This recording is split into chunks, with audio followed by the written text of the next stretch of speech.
Stundum bjart, ég býði hvers maður, en fyrir var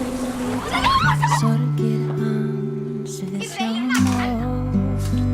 svo sterkt að